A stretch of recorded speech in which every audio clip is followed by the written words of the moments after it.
Have you ever wondered about the story behind a picture-perfect paradise? Welcome to Mauritius, a sparkling jewel in the Indian Ocean.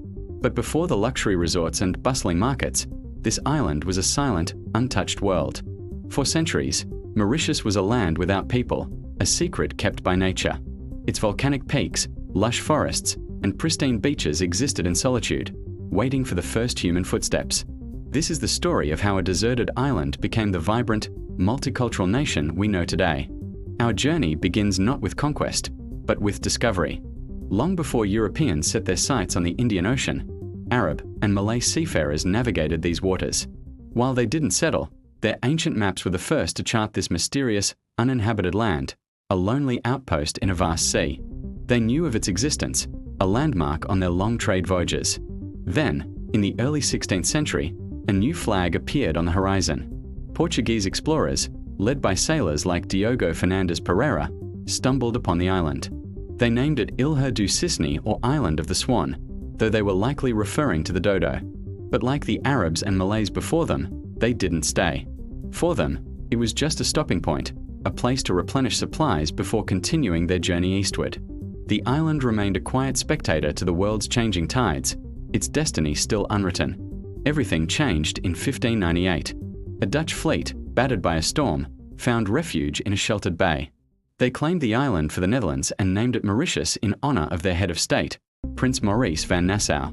This marked the beginning of the island's first chapter of colonization.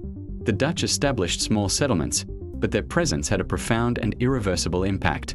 They saw the island's valuable ebony trees and began widespread deforestation, forever altering the landscape. More tragically, their arrival sealed the fate of the island's most famous resident. The dodo, a flightless bird that had known no predators, was an easy source of food for the sailors and the animals they brought with them, like pigs and monkeys. Within decades of human arrival, the dodo was gone, becoming a symbol of extinction. The Dutch experiment in Mauritius was ultimately a failure. They abandoned the island for good in 1710, leaving behind a scarred environment and a ghost of a bird. After the Dutch departed, Mauritius was once again left to itself, but not for long. In 1715, the French claimed the island, renaming it Ile de France. This period transformed the island from a neglected outpost into a strategic and economic hub. Under the leadership of the visionary governor, Bertrand-François Mahy de la Bourdonnais, the island flourished. He established Port Louis as a key naval base and trading port, a star and key of the Indian Ocean. The French also introduced sugarcane, laying the foundation for an industry that would dominate the island's economy for centuries. But this development came at a terrible human cost. To work the sprawling sugar plantations, tens of thousands of people were forcibly brought from Africa and Madagascar as enslaved laborers. Their sweat and suffering built the colony's wealth, and their cultures would become a fundamental part of the island's identity. The turn of the 19th century brought another major power shift. The Napoleonic Wars raged across the globe, and the strategic importance of Mauritius did not go unnoticed by the British. In 1810, they launched a successful invasion, and the island was officially ceded to Britain by the Treaty of Paris in 1814. The British restored the name Mauritius but allowed the French-speaking population to retain their language, religion, and laws, a decision that shaped the island's unique cultural blend. A pivotal moment came in 1835 with the abolition of slavery in the British Empire. This was a monumental step for humanity, but it created a labor crisis for the sugar planters. To fill the void, the British initiated the Great Experiment, a system of indentured servitude. Over the next century, nearly 500,000 men and women from India arrived in Mauritius to work in the cane fields under harsh conditions. This massive wave of immigration would forever change the island's demographic and cultural landscape, adding another rich layer to its diverse population. The 20th century dawned with new aspirations. The descendants of colonists, enslaved people, and indentured laborists began to forge a common Mauritian identity. The hardships of the sugar fields and the shared experience of colonial rule sowed the seeds of a new political consciousness. After World War II, the call for self-determination grew louder. Political movements, led by figures like Sir Siwusigaram Gulam, campaigned tirelessly for greater autonomy and, eventually, independence. It was a complex and sometimes tense process, as different communities navigated their path towards a shared future. On March 12, 1968, their dream became a reality. Mauritius peacefully gained its independence from Britain, choosing to remain within the Commonwealth. A new flag was raised, symbolizing not the end of a story, but the beginning of a new, self-written chapter for the Mauritian people.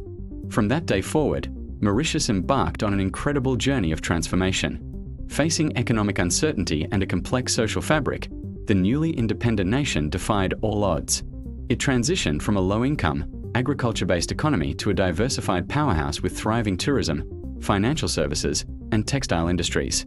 The island nation built a stable democracy, celebrated for its political freedom and social harmony. Today, Mauritius is a shining example of unity in diversity. Walk through its streets, and you'll hear a symphony of languages: Creole, French, English, and Bhojpuri. You'll see mosques, temples, and churches standing side by side, a testament to the island's spirit of tolerance and mutual respect. This isn't just a place of stunning natural beauty. It's a nation built by the resilience and dreams of people from every corner of the globe. So, the next time you see a postcard of Mauritius, remember the incredible story it holds. It's a story of survival, adaptation, and ultimately, triumph. From its volcanic origins to its vibrant, multicultural present, Mauritius proves that the most beautiful destinations often have the deepest and most compelling histories. It is a reminder that a nation's true wealth lies in its people and their ability to come together to create a peaceful and prosperous future. Thank you for joining us on this journey through the history of Mauritius. If you enjoyed this video, please give it a thumbs up and don't forget to subscribe for more stories from around our incredible world. Let us know in the comments what other histories you'd like us to explore next.